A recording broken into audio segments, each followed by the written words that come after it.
Hi everyone, welcome to Active Self-Protection Extra here at the 338 Club at C2 Tactical with my friend and lawyer extraordinaire Tim Forshee, and we are talking today. We ignited a bit of a smoke show with the Las Vegas smoke shop robbery. You did that on purpose, didn't you? I did. I could say it's a real jewel of a video. Oh wow, there it is. And today, I know there were some folks who were very much in disagreement with my analysis that this was a bad idea and he could face charges. Let's ask the attorney. Firearms Legal Protection is who I trust to help me after a use of force incident. If you're a Firearms Legal Protection member, you can attend our monthly Active Self-Protection training seminars for free. Check out all they offer to their members at the link below. It was a really bad idea, and I'll be staggered if he doesn't face charges. So, why? Well, a number of things. First of all, again, no matter how much we talk about all this, it all always boils back down, John, to the fact that you cannot use lethal force in any jurisdiction in the United States and most of the world unless you're in imminent fear for human life. And when these guys came into the store, first of all, have you ever seen two bigger bumbling robbers in your entire life? It's like a couple of 16-year-olds. They got tired of watching Gilligan's Island. It was guys at a mushmouth convention. Right? It's just crazy. So they come walking in, they stand there. I'm thinking, is this some sort of a student video? Right. You know, are they trying to remake Scream? What's going on here? And then it looks like, okay, it's going to be a robbery. And then you can see the guy move over and put his hand on the knife. Okay, great. I mean, I don't want him to get hurt, and I want him to have a way to defend himself. No problem with that. Then the guy grabs the tip jar and takes off. So this robbery is going to net, what, $20? I mean, at that point, and the guy's on his way out of the store. Now, the other guy's kind of standing there like he hasn't done his dare. But then the guy behind the counter literally almost like baits the guy back. Like he gives a statement. He says, hey, man, bring back the jar. You can keep the currency, but I need those coins. I need those coins. As Which you pointed was out, weird. That doesn't even make any sense. I mean, unless there's some rare gold coin in there or something, it doesn't make any sense at all. So maybe the evidence will show us that did make sense. But right now, it looks to me, if I'm on the jury, as though this guy has decided, hey, I missed my chance to get this guy. Maybe I can dupe him into coming back. Baiting him back. And that's the vibe I got, was he missed his chance, so he's going to try to sucker the guy back. And then, of course, the other guy gets up on the counter and jumps over. Now, at this point, does my blood pressure spike? Absolutely. Sure. I mean, this guy could be attacking me. But the point is, he didn't. He didn't seem to even have any attention on the guy. He literally just was going to grab whatever it was, jewel packets or tobacco cans or whatever he was going to grab. And then the guy proactively attacks him with a knife. And not just like one defensive blow to sever the tendons in his wrist or something. And this guy's trying to kill the guy. I mean, multiple stabs. 7 stabs. Seven stabs. I mean, it looked like one was near the kidney. One of the last ones was near the top of his spine. One of them went down through what would be the area of the subclavian arteries. Yeah. He could have easily killed this guy. I'm surprised he didn't, candidly. I'm surprised the guy didn't bleed out. The first time I watched it, I was like, that guy's dead. Yeah, the guy's going to go down. I mean, that's all there is to it. And so a number of things about that. First of all, I don't think a reasonable jury, if I assume I'm reasonable, I don't think I reasonably believe that he would have believed that he was in fear for his life, in imminent fear for his life. Now, having a knife in his hand, as I think you pointed out in your analysis, absolutely, because you don't know how this thing's going to turn. You got to be ready in case it turns. I think you pull a knife and you go, dude, get out of my store. For all you know, this guy's going to take all the stuff he wants on the shelf and then turn around and shoot the only witness. So you got to be prepared for something, but you can't just be afraid of something happening. There has to be more than just this irrational fear. So, and in Nevada, there's a particular statute that even in black letter law, I think everywhere else it's pretty much in case law, common law, right? Mm-hmm. But in Nevada, it's in black letter law that bare fear is insufficient grounds, that there must be objective, reasonable evidence. And you want to give, in theory, the jury is always supposed to give the benefit of the doubt to the defendant. That's why we have our standard, you're innocent until proven guilty. You must be proven guilty beyond a reasonable doubt. But what's a reasonable doubt? So my favorite quote on that of all time, of course, is Oliver Wendell Holmes in the, I think it was Brown versus U.S. back in the early 20s, when he said that, essentially, I'm paraphrasing, perfect reflection is not required in the face of an upraised knife. An upraised knife. So you've got to understand that we want to give this guy the benefit of the doubt, but I just don't think I have that much doubt to give to him here. I think that this was, and I don't think he woke up that morning planning on trying to kill somebody or sucker somebody into stabbing them, but I think it was one of those where he, for lack of a better term, vastly overreacted. And I've certainly represented lots of clients where that's what they did. He made an error in judgment. Sadly, this error in judgment, there's just no going back on it. So you have represented a lot of clients who have overreacted to the threat in front of them. Yeah.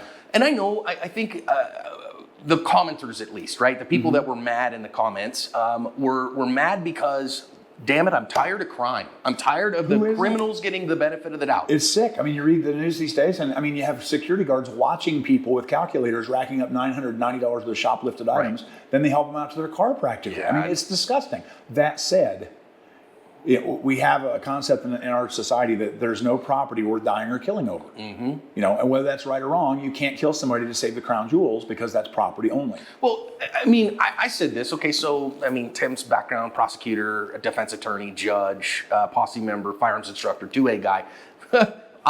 My background for 15 years before I did this was I was a pastor. Even if we take an Old Testament approach. We've both seen those slices of life in those two jobs. Oh boy. Forget, yeah. And even if we take an Old Testament approach of the ethic of reciprocity here, right? Even if we go an eye for an eye, a tooth for a tooth, that's not a life for a packet of jewels. Exactly right. It's just not. It's just not. And so we might say, well, this is what we should do. Guys, that's abandoning literally 4,000 years of Western civilization. And even looking at it practically more than philosophically, so you decide to turn this robbery into a lethal force incident, you then lose your life too. The guy does pull a knife and stab you back, or the guy pulls a gun and shoots you. Maybe it was his store. Maybe he looked to me to be the age that he's probably an employee, but let's say it's his store. I'm sure he's got insurance. I mean, I'm not willing to die to save State Farm some money. Even if he doesn't. It's tough. I mean, even if he doesn't, I get it. You don't want the guys to come back. You don't want to be a pushover. I said this in the video. Look, reasonable force to protect your property. Absolutely. Push the guy. Punch him in the face even. Use ordinary physical force. A can of OC here would have been, I mean, a game-changing, easy step between a knife and a harsh word. But when you escalate to lethal force, now practically, let's talk practically. Tim, you've had plenty of clients that have overreacted to problems. When that happens like this, what ends up happening to them in the criminal justice system? It kind of depends. I mean, you can overreact to a situation and still be legitimately in fear for your life, but you place yourself in that situation. Right. One that I'm sure most of your viewers are very well aware of is, of course, the Kyle Rittenhouse case. Yeah. Again, I don't see how any rational person could look at the videos that the jury saw and decide that he was not in fear for his life. Oh, I mean, he was clearly justified in the moment. Yeah. But again, why did he put himself in that situation? Why would you borrow a rifle and then go to a riot? You know, maybe that's not overreacting, but it was imprudent. It was imprudent. It was a 17-year-old kid who I'm sure was trying to help people. And maybe there'll be a cute girl there that I can help. I mean, I was the same way when I was 17, but thank God I didn't have to go to a riot and didn't have a chance to borrow a rifle to do so. And I don't know Kyle, and I've never met him and any of that stuff, but I'd be willing to bet if he could go back and do it all again, maybe he'd sit home and watch Netflix. That's my whole point. You don't go to a riot, you watch it on TV. Exactly right. So is that an overreaction? Maybe that's not quite the exact term, but it was a judgment error for sure. Sure. And it's a judgment error that you cannot take back. So that's a less clear example because what he ended up doing was clearly justified.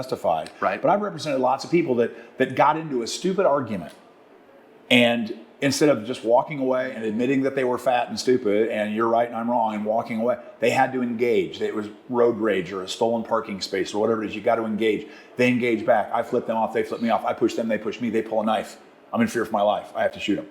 Okay, I've had a couple of clients where something like that happened and we ended up getting the charges dropped, or in one case I got an acquittal at a trial. Okay. But why did you have to ruin your life like that? Why did you bankrupt your entire family, spend 6 months in jail, lose all your friends, lose your marriage? In that particular case, the guy got divorced shortly afterwards.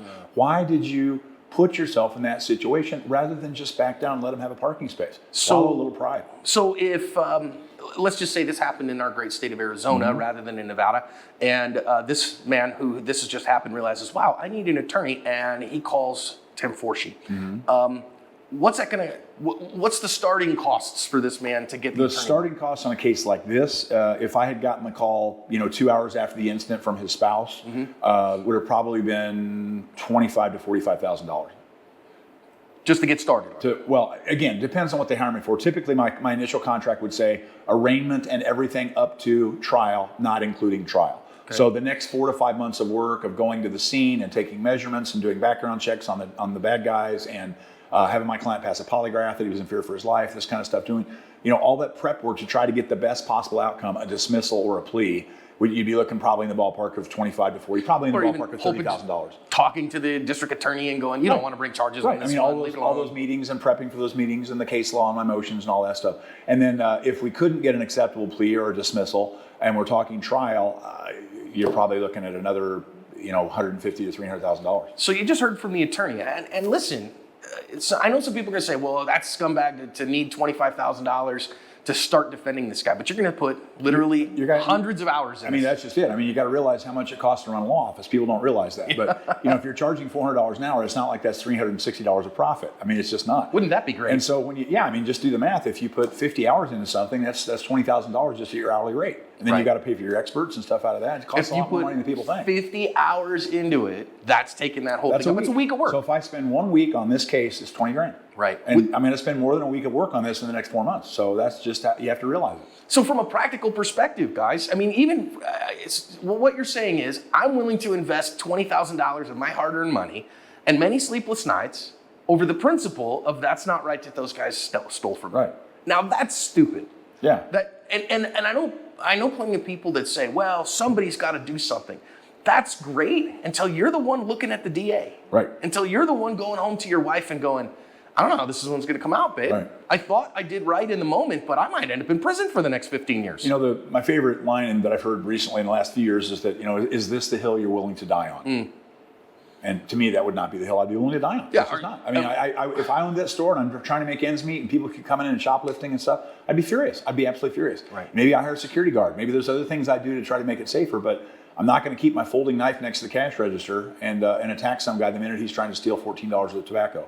So the big thing here is the jury will require you to act reasonably. Not with cool reflection, but reasonably given who you are and what you're facing in the moment.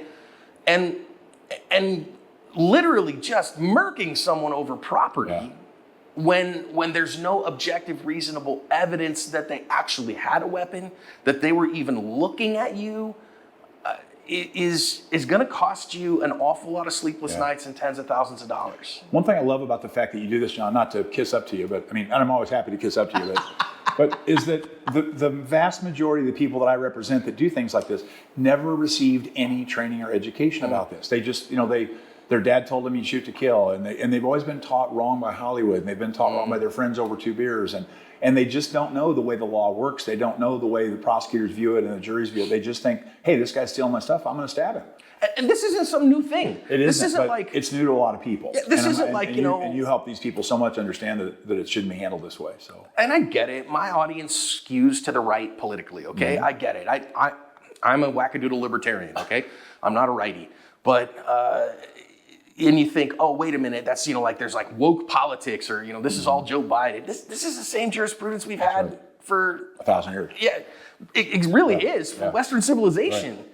And so this isn't changed, guys. Use deadly force only as the means of last resort to protect your life. Only when the consequences of not using it are so egregious that you couldn't live without it. If you're willing to say, I'm going to go to prison for the next 20 years, but that's worth it to me for doing this, then you do it.